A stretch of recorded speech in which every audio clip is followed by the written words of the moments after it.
আমরা হাসিনার স্বৈরাচার সরকারের পতন ঘটিয়ে ভুল করেছি বলে মন্তব্য করেছেন বাংলাদেশ আম জনগণ পার্টির সদস্য সচিব ফাতিমা তাসনিম। তিনি বলেন, আমরা ভুল করেছি স্বৈরাচার সরকারের পতন ঘটিয়ে। আগে স্বৈরাচার সরকারের সময় কিছুটা হলেও নিরাপত্তা বোধ করতাম, আর এখন আমরা ফোনে সোশ্যাল মিডিয়ায় নানাভাবে হুমকি পাচ্ছি। আমাদের বাসায় কাফনের কাপড় পাঠানো হচ্ছে। এই অবস্থায় আমরা আছি। জীবন বাজি রেখে দেশকে আমরা বাঁচালাম, অথচ এই রাষ্ট্র আমাকে সেই নিরাপত্তা দিচ্ছে না।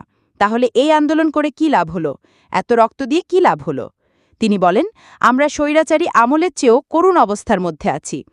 ঢাকা মেডিকেলে গণ অধিকার পরিষদের সভাপতি নুরুল হক নূরকে দেখতে এসে এসব কথা বলেন তিনি।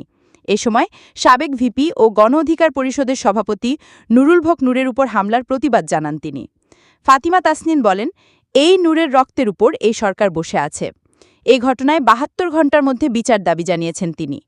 নূর সাহসার বাতিঘর প্রতিটি ঘরে ঘরে আছে।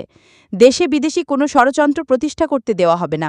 একই সঙ্গে পতিত স্বৈরাচার সরকারকে ফিরিয়ে আনতে চাইলে আবার একটি জুলাই আন্দোলন হবে বলে হুঁশিয়ারি দিয়েছেন ফাতিমা তাসনিম।